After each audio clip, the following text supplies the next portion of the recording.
Hello, everyone, and welcome to the Wolfpacker Show. My name's Ethan McDowell. I am here with my co-host Noah Fleischman, and we are here to talk about everything to do with NC State's 38-21 win over Western Carolina Thursday night. I think I speak for most Wolfpack fans. That game did not go how most expected it to. NC State went into that matchup over 30-point favorites and ended up winning by 17. And strong start really brightened up the fact that this was a game that NC State trailed after three quarters to an FCS opponent picked to finish in like the upper third of the Southern Conference in the FCS, the number 19 team in the FCS. We're going to talk about everything that we saw that we're concerned about, what we're optimistic about, and we're going to talk about if this game, changed our perception of this season at all. Before we do that, quick housekeeping note. We're both reporters for the Wolfpacker.com. That is NC State's site on the On3 network. On3 is the fastest growing college football and basketball, recruiting, anything you want, college sports related. It's all up on there on on3.com. Encourage you to go check us out at the Wolfpacker.com for everything to do with NC State. We already have 9 stories up from last night's game, and that varies from telling the story of Jalen Parker filling in at Mike linebacker to talking to KC about another electric game for the sophomore wide receiver. We've got it all on the website right now. We have a column, we have superlatives, a report card for their day, grading out how the pack did. It's all up there. We have access to PFF's grades and advanced stats. That'll all be up there as well later today. That's my long-winded way of telling you.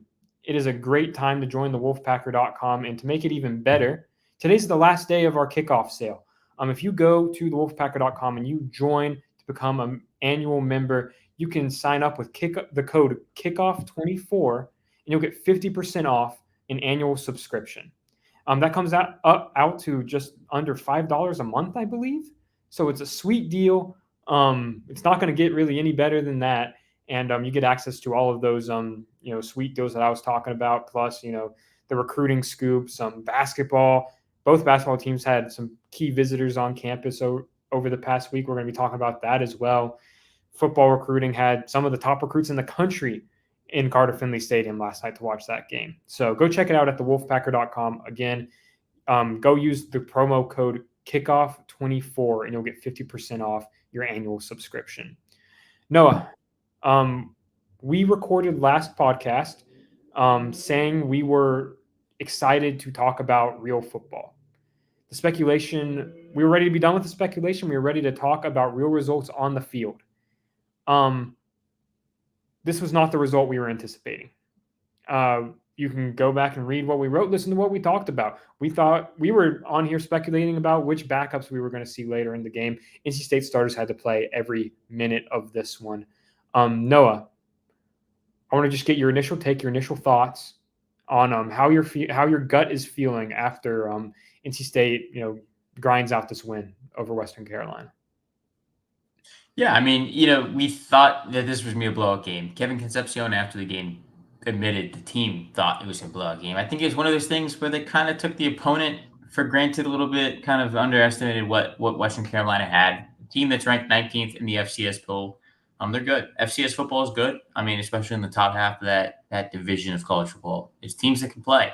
We saw it with North Dakota State giving Colorado a run for its money last night as well. So obviously NC State didn't have that big of a concern late. They would pull away in the fourth quarter, which I thought was a good sign to see. We'll talk about that later. But overall, it's a game that leaves you with question marks, but it's a game that gives a lot of hope and a lot of building blocks. And I think that they flashed things that were good on both sides of the ball. Obviously, the offense figured it out. The defense, a little bit behind the 8 ball, was without 2 key starters as well. Caden Fordham was ejected less than 3 minutes into the game to targeting.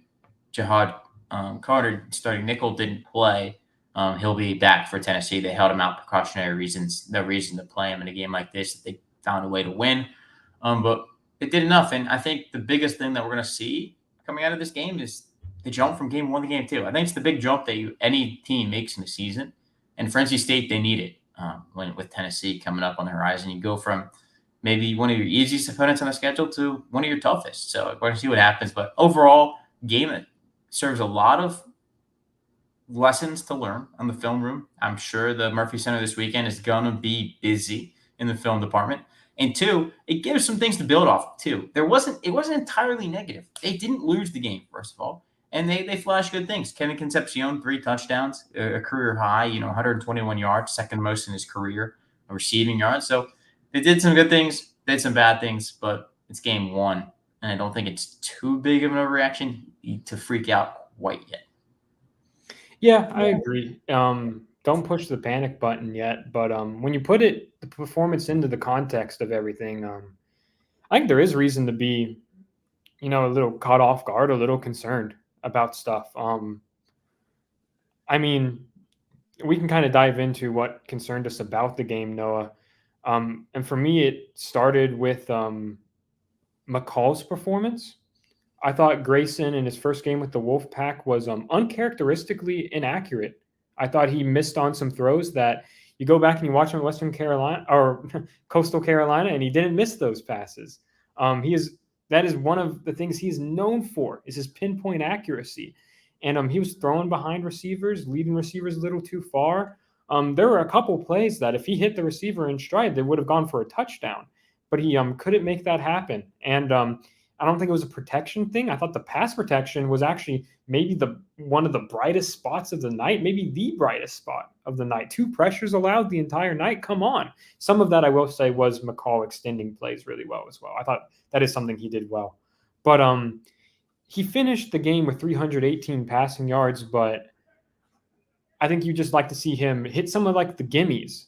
I thought he made a lot of really challenging throws. Like he made some throws that I don't think we've seen a Wolfpack quarterback make since Devin Leary. But he was also just missing some layups that NC State needs to have. They were pushing the ball downfield. The receivers were getting open. Receiving group is as advertised. I thought that group looked incredible, pretty much top to bottom. But NC State needs a reliable point guard for the offense, and I still completely believe that McCall can be that guy. Like, don't get me wrong, though. Like, I'm not casting dispersions on what McCall is going to look like the rest of the year, but that performance did catch me off guard, and I do think it was safe to say that it was far from his best performance, and it wouldn't shock me if it was one of his worst in a Wolfpack uniform this year. Yeah, I think that he obviously had a rough start. That's no hiding it. Finished with over 300 passing yards, 3 touchdowns. I think part of it is it's his first competitive college football game in almost a year. Yeah. He only played 7 games last year, left with a concussion, wasn't sure if he was going to play college football again at one point. I think it was kind of rust. Obviously, he's played well in practice. They know he can do it. They've seen it on film from 5 years at Coastal Carolina and 3 times Sun Belt Player of the Year. So I don't think it's a mystery. I think it was just rust. We saw in the fourth quarter, he settled down, looked good. A pick is uncharacteristic for him. I think it's interesting to say, when you talk about a quarterback, 1 interception, so be it. This is a guy that entered the day with 14 in his career. Right. He is known for taking care of the football. He threw it right at a defender and was able to almost get a pick six. So I think it was mainly rust. We'll see how much of a week of practice and film can really do because he settled in by the fourth quarter and was able to lead them, down the field and extend plays and make the tough throws. Yes, some balls behind. Even on Kevin Concepcion's first touchdown grab, it was kind of like at his feet. He kind of go get it. So we'll see, but he definitely settled in by the end of the game. Yeah, dude, you're right. Maybe I'm grading him on an unfair scale here. I think my expectations were just really high for Grayson because everyone had talked so much about how accurate he was and how careful with the ball and how he's never putting it in harm's way, which is all true. That is 100% factual. But his 5th pass of the game was that interception that if it wasn't for a tremendous hustle play by Justin Jolie would have been a pick six. But then you're right. He finished the game really strong, 5 of 6 in the fourth quarter. Connected with KC well with 3 touchdowns. We'll talk more about Concepcion later. What a performance by him! But they finished the day with 521 yards of total offense. That's a good number. I will say though, when you're playing an FCS team and you're keeping your starters out there for all 4 quarters, you better be passing 500 yards of total offense. So there's a place to build from. But I think Noah, we were talking off mic, so I'm gonna let you take the reins on this. I think the more concerning part is how the Wolfpack was running the ball. Yeah, running the ball did not go well, and they were at like 3.2 yards per carry in the first half. Not great. They finished the game with decent numbers when you look at it. Just over 6 yards a carry. Fourth quarter helped with that. A 50-yard run by Jordan Waters gave him 123 yards on the ground, tying his career high, which came against NC State last year in Durham at Duke. But tied his career high, 123 yards, 2 touchdowns for him. Looks like a good day on paper, but you take out the big run. Rushing attack didn't go well. Hollywood Smothers had a long run too of 25 yards. You take those two 75 yards out of the playbook, and NC State did not run well. They averaged 4 yards a carry with those two big explosive plays taken out. And it was the pass, the rushing, the run blocking. Sorry, words are hard to speak, but the run blocking was the biggest problem. NC State pass blocked well, as we said earlier. Grayson Mcall only had 2 quarterback pressures, wasn't sacked in the game. Good to see. But there was times, Ethan, defensive linemen from Western Carolina were literally just walking past offensive Yeah, linemen. Like walking past. There was one play we were like, how do you get in there? We turn around, look at the replay. Some dudes are just literally flying right through past guards. It's something that's obviously a telling point. NC State only had one player finish above 70 with a run blocking score according to PFF. That was Anthony Carter. Everybody else was below 70 on the run blocking score, including Jacarius Peak at 52.5. So not great, and especially with Zeke Carroll right in front of him at 53.1. So run blocking wasn't great. And if the veteran offensive line, you assume it would be better. NC State's got a lot to fix on that department. I think that's the biggest learning and growing point from this game is fixing the offensive line run blocking. Because against Tennessee, who can go 8 to 10 deep on the defensive line, if they run block like that, NC State won't be able to establish a run game. It'll be a long day in Charlotte. So we'll see what happens. But not a good day when you're playing a FCS defensive line, who did have some size. I give them that. But still, these guys on NC State's offensive line should have been able to establish the line of scrimmage. yeah, I think that was the most disappointing part of the game for me.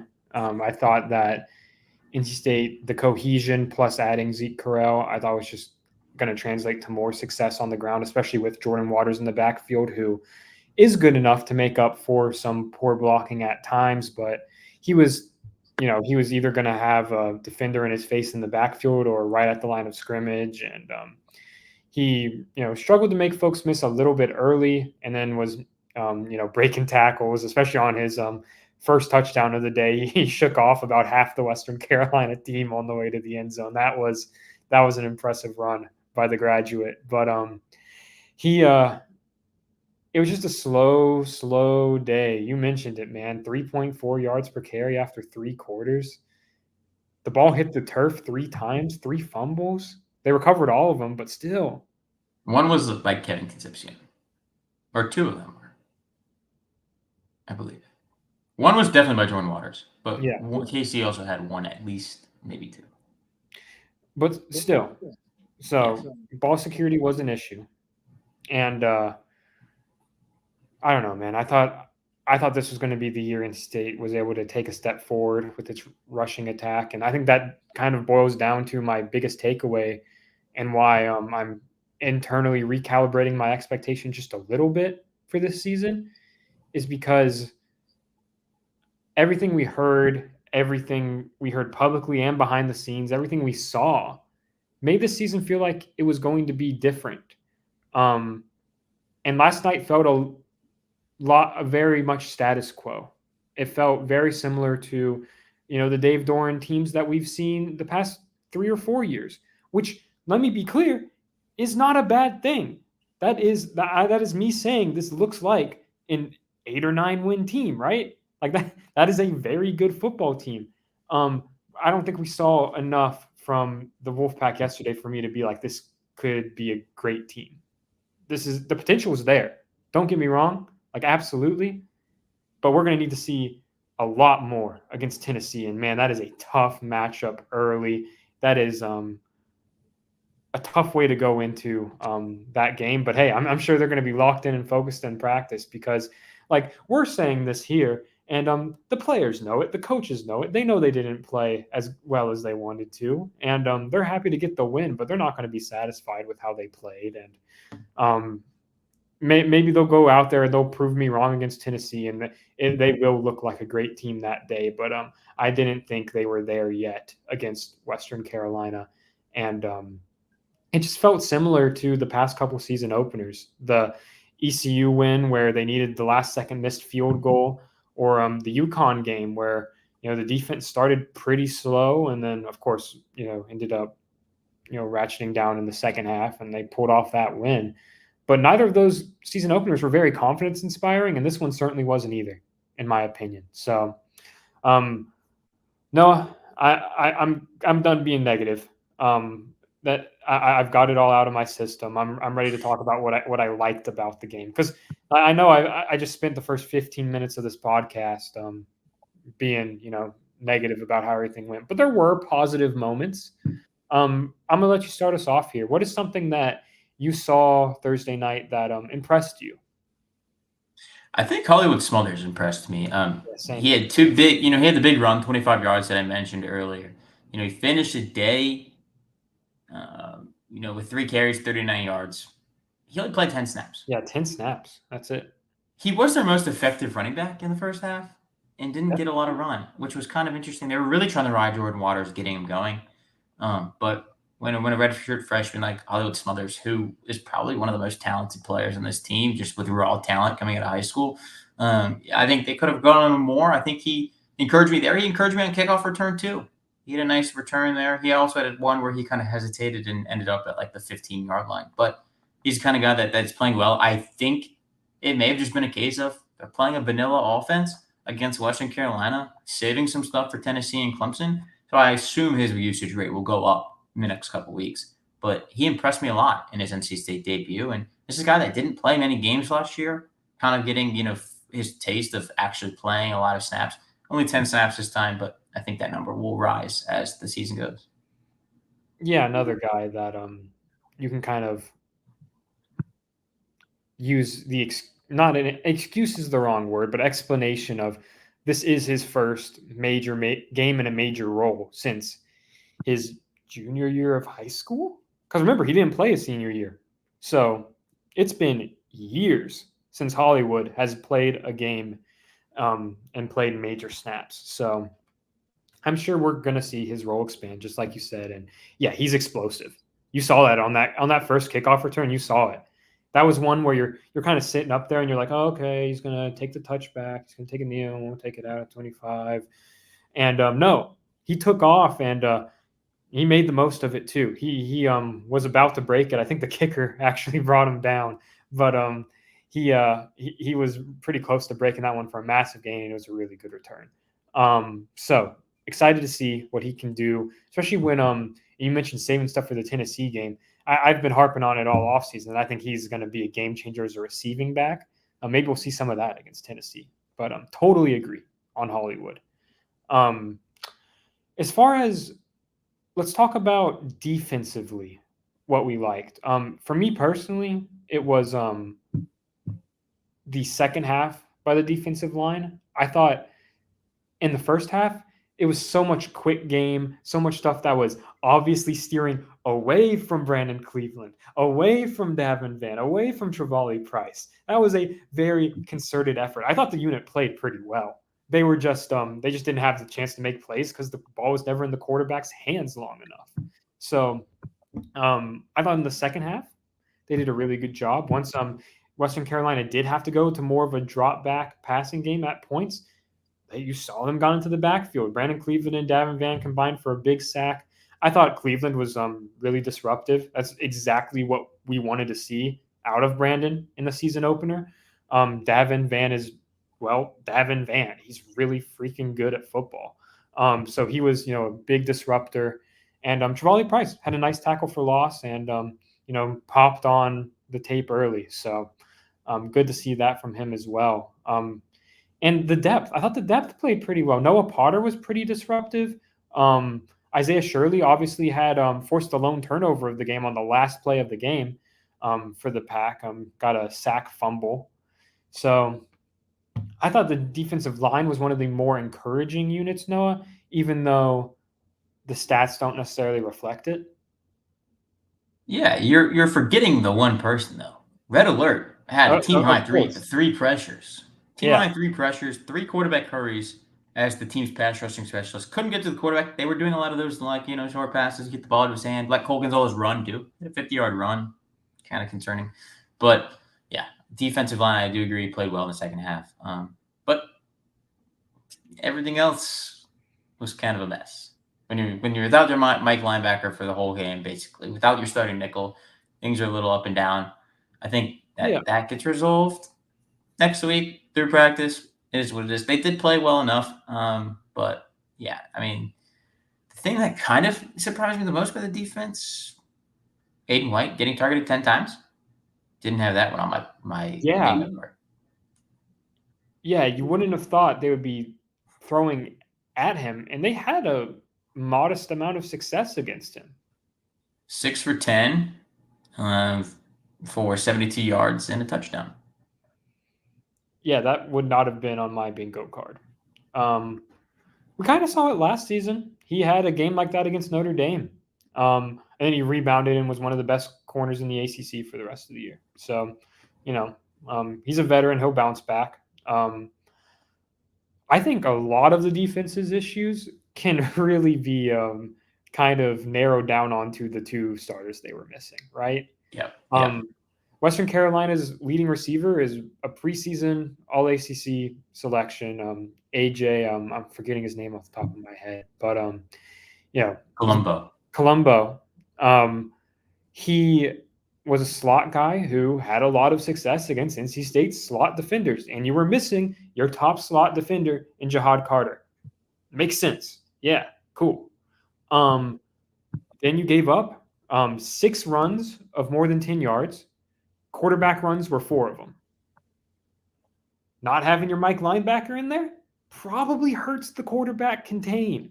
I thought Jalen Parker did a good job, but Caden Fordham is a really important member of that defense, and losing him early, especially like a few plays after he had just almost had a pick 6.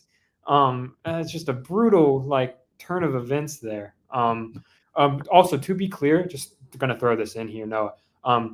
For the folks that maybe are a little confused on the targeting rule, because almost everyone's confused on the targeting rule, Caden is not suspended for the first half of the Tennessee game. He'll be back. If he got the targeting call in the second half, then he would have missed the first half of the Tennessee game, but he won't. He'll be back, which is great for NC State. But yeah, missing him probably doesn't help with quarterback contain, and those are really the two big issues, I feel like. Sure, they had a couple of good plays where they created some big holes offensively running the ball, but I thought defensively otherwise, it was a pretty solid performance. If you take out the one play 7-yard drive that they scored on their first touchdown on off of Grayson McCall's interception, then they give up 14 points. I went into this game predicting that they'd give up 10. It's like that wasn't above, like way beyond expectations, right? Like this was a team that did throw for, over, or not throw for, but racked up over 500 yards per game last year. And the FCS isn't Division II football. Like it's a high level of football that, as NC State learned last night, you cannot take for granted. So, I thought the defense as a whole, especially late, as I think they started to wear down the Western Carolina offensive line as they went deep in that defensive line rotation, and got better and better as the game went on. But I'm certainly not pressing any sort of panic button with the defense. I think we need to see how this team fares over the next couple weeks before we're really going to know what NC State has defensively. For sure. And I just wanted to put a side note in there. We talk about the defensive line going deep. DJ Jackson made his NC State debut. Yes. 2 years, or in his third season at NC State. He missed the last 2 seasons with 2 injuries. He had recovered from a torn ACL from high school his freshman year, and then his redshirt freshman year had an Achilles injury that kept him sidelined. So he made his debut, didn't record a tackle, but played 22 snaps. Played on that defensive rotation. Looked pretty good. He's different than Brandon Cleveland. A lot more athletic nose tackle. They like him a lot. Chaz Wallace did not play. Who was that Colorado transfer at nose? Tells me they like what they have in DJ Jackson. Everyone likes him, on and off the field. He's a nice guy. Everyone says good things about him. We haven't heard anything bad about DJ Jackson this camp. I think we'll see a lot from him this year, and it was good to see him back on the field after missing 2 years at NC State, and he missed his senior year of high school. That's 3 years without playing football. He played his first game in over 1,000 days. That's pretty impressive. Dave Dorn, Grayson McCall, and Davin Van all said something to the effect of there were nerves or a little bit of jitters in the first game. When you lay it out and you think about how many players were playing major football for the first time in a long time, I mean, you can go down the list. You got Noah Rogers, Hollywood, Grayson McCall, DJ Jackson. It's like, all right, Jalen Parker. He didn't last night. He played more snaps last night than he had in his Wolfpack career, right? Yeah, he entered the day with 43 snaps on defense in his Wolfpack career in the previous 2 seasons. He played 45 last night. He's a special team guy, but yeah, he played 45 snaps on defense, 7 tackles. Guess how many tackles he entered the day with? 3 in his career. He had 7. And then Brandon Cisse too, right? Like another guy who he's a true sophomore who did not play who played a decent bit in the dime package, but now he is starting outside corner. Of course there were nerves. Of course there was a little bit of a slow start. Like I understand that. And that's part of the reason why, Hand is far away from the panic button. But now it is in a familiar spot where, Dave Dorn likes to talk about how the big leap is always from week 1 to week 2. There is a lot of pressure on that leap. Once again, for the 3rd year in a row, there's a lot of pressure on that leap. I would say last year, I don't know if we really saw the leap. 2 years ago, I'd say maybe there was. Need to see the leap here. Similar situation the last year. Instead of Notre Dame, it's Tennessee. Big game. Big game. It's going to be a fun one. All right. Go ahead, Noah. But I'd be remiss before we get out of here. I know we're going to wrap this up soon. Grayson McCall, probably for the first time in his life, got called for unnecessary roughness on a pretty bad flop. He was lead blocking. Got a little push after the play. But this man's like 6'2", 220, pushing a guy who was almost 300 pounds, and the dude fell over. Didn't know we were playing like soccer out there, kind of rolling around like in FIFA, but it is what it is. He did get a penalty for unnecessary roughness. Did you see we were, of course, in the press box. We didn't see the TV broadcast. There was a clip, though, circulating Twitter. I forgot who tweeted it out. I'm sorry. But it's like they cut to Dorn talking to the refs, and it looks like the ref said, "Oh, yeah, he flopped." And I just thought that was funny, man. Yeah, McCall plays with an edge. He's such a soft-spoken, one of the most coach-speak quarterbacks that I've ever spoken to. Really nice guy. Great leader by all accounts, great locker room guy. And he plays with an edge out there, which NC State loves out of its quarterbacks. And I'm sure his teammates love playing for him because of that. All right, before we get out of here, let's talk about some players of the game. Each week we like to hand out 2 game balls apiece, 1 for each side of the ball, or I guess we could do 2 for offense, 2 for defense if you want. But Noah, give me your first game ball. I think I know who it's going to. Yeah, I'll give it to Casey. I mean, 9 receptions, 121 yards, 3 touchdowns. Did it all. This man is an elite talent. Picked up just where he left off a year ago as the ACC Rookie of the Year. On threes, national, true freshman, All-American for offense. He did it all. Got pretty much every freshman All-American award you can win a year ago. He picked up where he left off as a sophomore. He's just different. You get him the ball, they go. 14 targets in the game. Easily the most. He had more than double the next closest guy with 6, which was Justin Jolie, which I'm sure we're going to talk about in a second. But Kevin Concepcion now has 6 multi-touchdown games in his career. He's played 14 games in the college football level. So just about half. It's a pretty good number. Yeah. But I will say the other 8, he failed to score a touchdown in. So maybe it'll balance out this year, but it's either a lot or nothing for Casey. But he picked up right where he left off. You mentioned Justin Jolie, and he's definitely getting my first game ball. I thought he had a really, really good day, 5 for 75. And that doesn't include a trick play touchdown he would have had if it was not called back for an illegal man downfield penalty. I thought he had a really, really good night. There was, plays where he was sitting in the soft spots of the zone. There was plays where he was juking defenders out. I thought he played a really smart game, showcased his athleticism, and used his height athleticism combo to his advantage. Thought he had a really good day, and he also had maybe the two best hustle plays of the day. We mentioned earlier in the show him chasing down the defender on a McCall's interception to save the pick six. He was really the only person downfield on that. He was giving it his all to try to keep those 7 points off the board. That's something that we talked about, bad film room moments. That'll be a good one. He's going to receive a lot of praise from the coaches, I think, tomorrow and so on. And then he recovered a fumble too later in the game. So just two big game-changing type of plays that you don't have to make.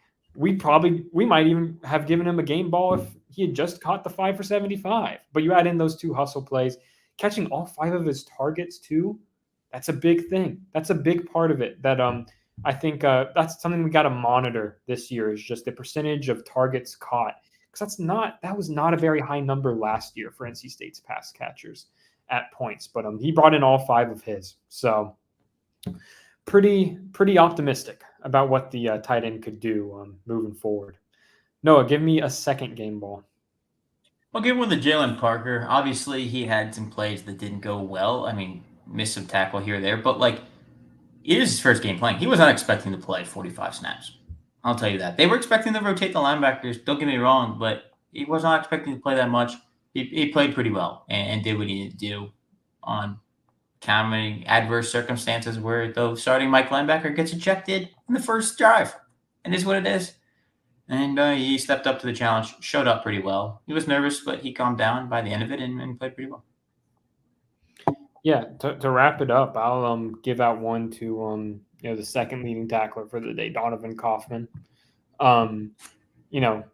Is a free safety, and he played exactly like an NC State free safety does. He was hitting, he was enjoying the contact, and I thought he just kind of fit exactly what NC State needs out of that position. He missed 1 tackle, but made 7 total, 5 solo, and I just thought he had a nice day. Deserved a little bit of praise, but I don't think we had mentioned him yet today. So I think he's another player that'll make some big plays. He has a knack for creating turnovers, so I bet we'll see some of that later on. All right, Noah, I think that's it for our show today. Appreciate you all tuning in. I don't think we were that negative today, but there are concerns, and we wanted to talk about them. But we're going to find out a lot about this team next week. Tennessee's a good program.